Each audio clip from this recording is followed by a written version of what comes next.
was to get rid of Newman Networks, but then I couldn't service men.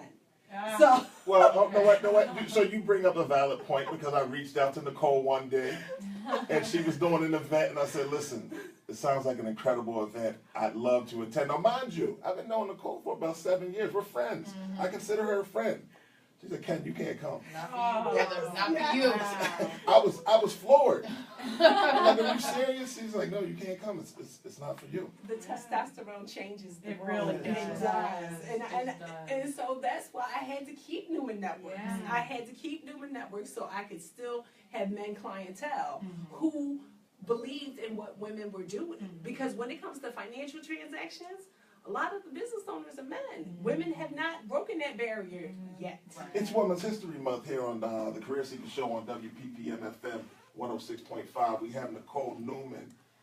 Gotta love it. Speaking about where women can go in entrepreneurship, Nicole, Alberta had just asked about both of your businesses. You spoke about Newman Networks. You spoke about calling all female entrepreneurs. What's next? I always know, I see you have books out. Like I see that, Nicole comes in the door, she has like a book. I'm like, I just thought you were coming by to say hello. She got a book. I'm like, when do you find time to do all of this stuff? Well, when you become an entrepreneur, you already start creatively thinking about 4 or 5 different businesses. Sure. So the thing is to do one and then work on another one. So of course, yes, there is a next level for me. Yes. The next level actually came in education. Philadelphia is a great town as far as the cost of living, but we have to do something about our school district. Absolutely. Absolutely. So I got involved. I can't say that I wanted to get involved, but my children were involved. And as a mom, that's the reason we go into entrepreneurship, so we can have time with our children. So now I'm involved. I am absolutely involved. My first position is the secretary for the Home and School Association at my daughter's school. Excellent. We'll look to make more parents aware of how they need to get involved. My children came from Cyber Charter School, where the model is parent, teacher, student. We do not have that model in public school. In public school, it's teacher, student. Parents make the difference. Parents are the accountability partner. So many times. Absolutely. So many studies. Absolutely. So the district hasn't been as friendly to getting parents involved, and I see that changing. And it depends on the school too, which is unfortunate. It should be the same. It should be. And so we're talking about looking as parents as resources for the schools. So we can get parents to be resources for the positions that were cut. Art was cut, gym was cut, counselors was cut. So my angle is to how can we get parents in there to be resources to work on, to fill in the gaps. Absolutely. Just we're always looking to do more, the Career Seekers team. So if there's any way we can support you or any events that you do, you have an open invite here. Thank you. So. Yeah. I'm happy to help. I served myself, and my daughter's in college now, but I served on different committees and president of Parents Association in her school, so happy to help. Oh, well, I definitely want to get involved, and I believe that Philadelphia should be the beacon of education with 22 universities in the Philadelphia region. It makes no sense that we're not, and so I want to work on it. I love it, love it. So can I ask, if a woman is interested in joining, because I noticed that your that calling all female entrepreneurs is a sorority. Yes. And you have graduates from the program. What is the process to get involved or to become a part of this community? The first process is to come to the vision board, because we want to know that you have a vision for success. There are 2 types of business owners. There are business owners who want to do it on the side, and there are business owners who are looking to replace their full-time income. We want to know where you stand so that we can help you get there. And so not necessarily you've thought about it. Did you think about your exit strategy? Did you think about how long you want to be in business? Do you have an accounting system? So those are the questions we're going to ask. And that they're very good questions that make you have the strategy and set up the vision. So our next vision board workshop, I believe, is April 16th at the Juvenile Justice Center. So it's coming up. Okay, okay. And can anyone attend, or is this strictly for female entrepreneurs? For the vision board workshop, anyone can attend. Okay. That is, so Ken, you can come to So, that. finally, Will, we're going to go. When is this vision board workshop? We need to go to the vision board workshop. Yes, it's April 16th. April It's April 16th. 16th. It's 4 hours. Oh my Right, goodness. that's a commitment right That there. is a And that commitment. demonstrates if Okay, you're now, willing to maybe commit now I that kind understand of why time. I wasn't invited. You commit that kind of time, and you're serious about. And is there a about cost the venture. associated with that? Yes, for I think it's listeners? $40. Okay, that's very inexpensive. That's $10 an hour. Right, right. And if you and now we have literally 31 days essentially to Yeah. get there. So if you save a little, here and there, you can definitely get to that event if you don't have it right out. Well, the first thing we're going to do at that event is the pricing strategy. Okay. How do you price your business? And when it comes to women, typically we underprice ourselves. Underprice ourselves. That is, so I just want to park there for a second. What do you think goes into why women underprice themselves when it comes to salary negotiation as well as in businesses if you're talking about selling products and pricing your Great services? question. Yeah. That is confidence. Mhm. It's all about, first thing, most women don't price themselves as a product of their business. Mhm. So they'll sell something and consider the job as paying them, not the business should be paying them. Yeah. So we're going to go over the budget first and say, how much do you cost? On the average family of 4 in Philadelphia is $2,500. So $2,500, how do you divide that to what? You're $20 an hour. So do you price that cost as a part of your products and services? Then overhead is 40%. Just running a business, there's a 40% overhead to running a business. I looked at I'm doing my taxes right now, and I know that to be very, very true. Oh, Oh my goodness. Did you price that website in? How about that cell phone? How about the rent? How about the cost Internet. of goods sold? You How know, about the and internet? we're talking about Tiff South there, so she is a technology guru, so she probably has a bunch of stuff I got all that this she can stuff. price. Yeah, Tiff, I'm Tiff is auditing always myself coming. now. I'm like, listen, what do you need You and got what that do you spreadsheet not going, need? right? That spreadsheet is, it's not friendly to me right now. I'm gonna take some notes over here. Yes, well, that's why it's a 4-hour commitment, because the first hour, definitely we need to talk about your pricing strategy, because then we're gonna find out that you've priced yourself so low that you need to go out of business. Right. Now and that sounds like a reality. So do you run up against, if you have this real conversation with someone who, based on what they've laid out, it does not look like it's sustainable, what kind of reaction have you seen in that conversation? They've quit their business. They've quit their business. They've decided to do something else. So it's coming down to the finances. Can you afford to do this? And I'm okay with having that conversation before you've invested 2 or 3 years. I'd rather you do it now. We have that conversation now before you go down any further. Do you think they give up too fast though sometimes, or based on kind of how you're molding their vision board?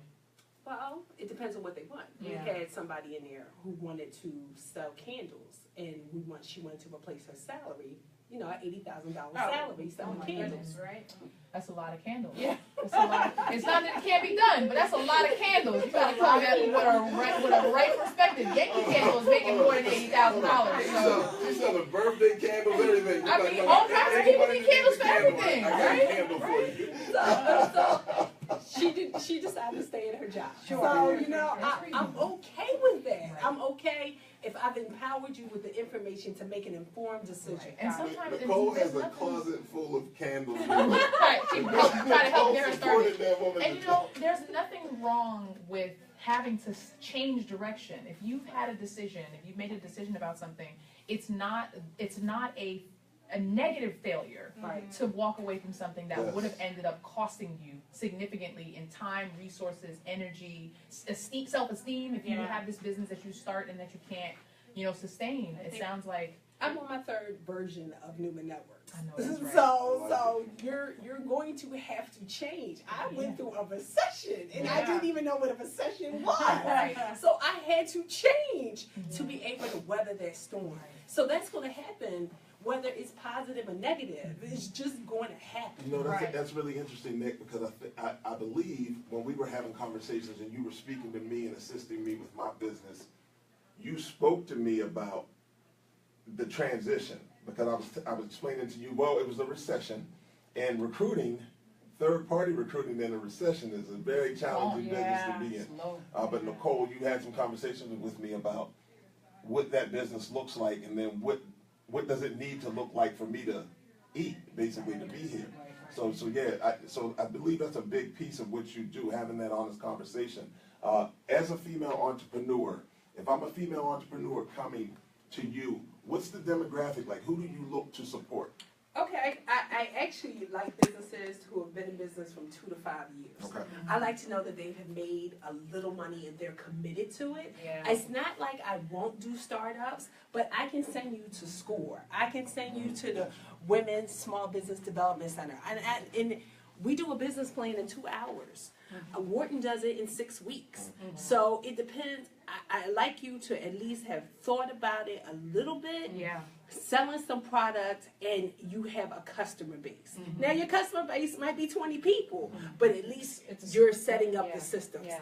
I would say my worst customers have been in business more than 7 years because they like their systems and they're not. They know what they're doing. They know what they're doing, and they don't when they're resistant to the change. Yeah.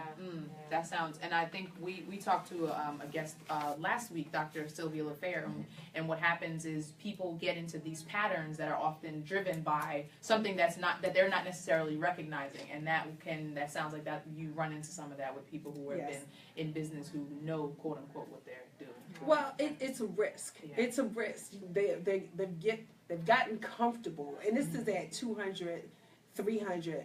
$500, $1 million, you're going to have to do something different to go to the next level. Exactly. And so, are you willing to take Break out that of your risk? comfort. Are you willing to take that risk? I'm willing to take that risk if you talking about taking me to 7 figures. I'm taking that risk. What is the risk? Let's go right now. Well, we need you to sell canvas. Sure. Typically, what happens, and this is why I'm going back to financial literacy, is they aren't financially able to take the risk because of tax issues. So I need to go back to financial literacy so we can eliminate the tax issues from the beginning, so that you're set up for success, and you're Donald Trump and are not paying taxes. No, we're not putting yourself in further debt. And, Right. Yeah. Oh my goodness. Well, like they say, that there's something to be said about starting off right. Yes. And you don't want to have to circle back and kind of correct some easily correctable mistakes if you would have started out the right way. It's But just- I don't think you're going to know, because when it comes to the entrepreneurial. well, because you participate in calling all female. That is entrepreneurs. exactly that You is. have to seek the resources. You have to seek the resources, because me as an entrepreneur, you get information from 4 different places, and then it becomes, which way should I go? Yeah. I think most in education, we are taught that there's one path. But in entrepreneurship, there's many different paths. Right. So you're still looking for that one path, and I can't tell you there's one path, because there are many different paths. Sure. And I think that's part of it's the scary thing, right? Yeah. Is that you could go in a number of different directions and be right or a little bit wrong, depending on which path you take. But it sounds like it starts with at least asking the question and seeking the resources, I think. And even as I started my own business, I was just like, oh yeah, I'm just going to start a business. I got business cards printed up and got letterhead, and I ended up being able to gather things. And I'm still, very new, but I've done the research, and I ask questions, and I seek advice and seek mentorship. But because I recognize you'll end up falling into pit holes, right? And I'm not trying to be 10 years into this and still, not doing the kinds of things that I'm trying to be. Not able getting to to that 7 figures. Right. There we go. And that's why we want the mentorship, not just to be from me or Tara Coakley, who's my co-founder. We want it to be from each other. And that was the big difference of one-on-one consulting versus group. You get to see other people who have actually done what you thought about doing and see their results before you go down that path. And that's why the accountability calls make all the difference. And people hear things differently. It's just like when you listen to your parent tells you to do something, but then your auntie tells you to do it, and it's like, oh, all right, maybe I should do it. And it's like, didn't I just tell you to do that? So it's that same kind of concept. Well, the doctor told me that I was overweight when I was younger and that I would die young. And we looked at him and said, okay. But then when they told me I could make more money if I lost weight, then they was like, The same outcome, but Maybe living's not too bad. Yeah. it just depends. You know what? Hey, Nick, we need to probably bring you and Tara back.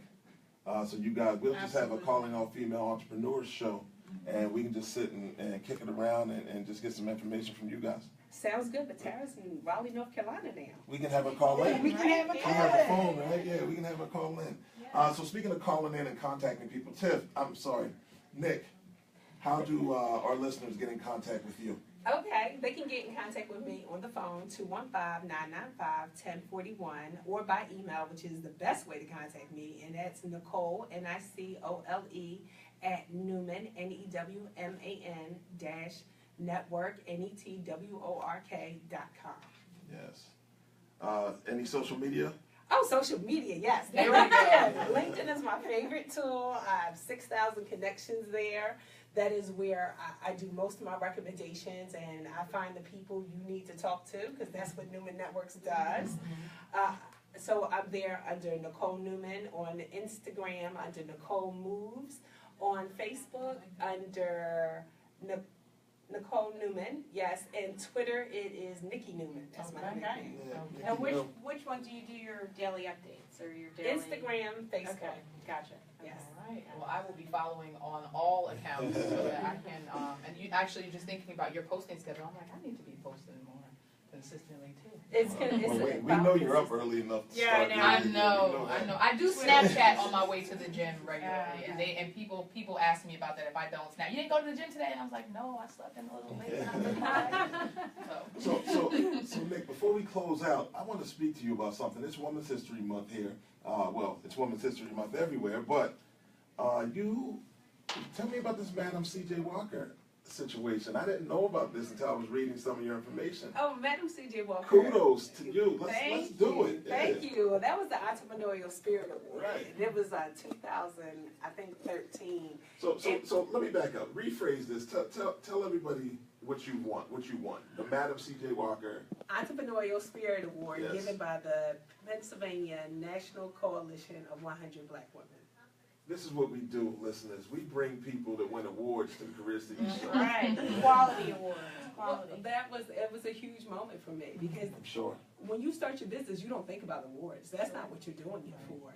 And to be recognized by your peers during Women's History Month was an honor, and I consider it a privilege to serve. I absolutely consider it that. In the spirit of that name alone, just to be associated, to have your name tied into that name, and being an African-American female entrepreneur just has to be a powerful moment in your life. Huge, huge. And so the question is to go past that, to be able to give to others and make sure that I'm not the only one at a cafe who wins that award. I want to see Tara Aldrich from Educators on Call win that award next, so that we have a whole collection of women representing Madam C.J. Walker. And my job was just to show them the door. Beautiful. I love it. So it's funny, as we were getting ready for the show today, I looked up an article that was in, I believe it was, it's either Forbes or Inc. And Madam C.J. Walker was quoted, it was 17 quotes from successful entrepreneurs, and she said, don't sit down and wait for the opportunities to come, get up and make them. And it sounds like a lot of what you're doing, all of what you're doing is really getting up and making those opportunities, both for yourself and for other people. So it's so fitting that you were given that award that is named in her honor as well. I'm just speechless. Still love Just her speechless, That's yes. wonderful. It's just Thanks. speechless, because you don't You're humble. think about it. So nice.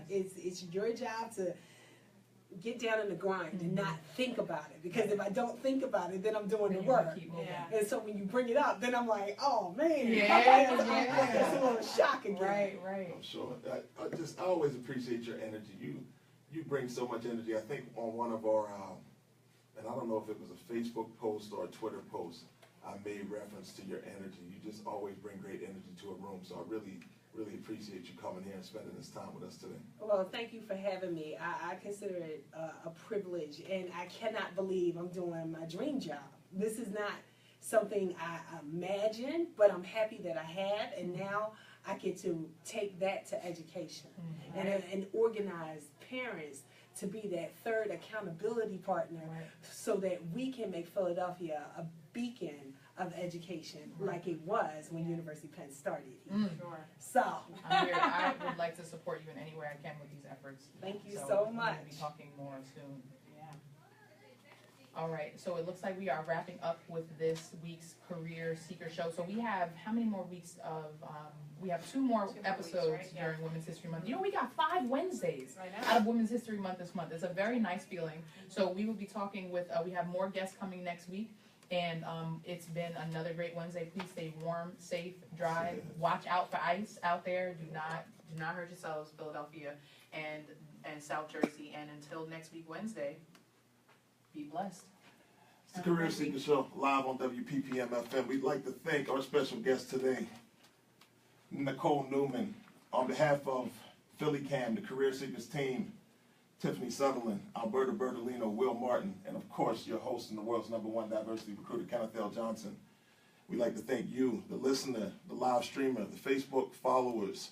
We really appreciate you. We do it every Wednesday here on WPPM LP, Philadelphia, 4 to 5. Next week, Nicole Reed. I'm sorry. Wow, Nicole, you're on my mind right now. Next week, the one, the only Kimberly Reed. Yay. Reed Development. Yeah, friend of the family for sure. We do it 4 to 5, Career Seeker Show. Thanks a lot. Yogi, is it a wrap? It's a wrap, go.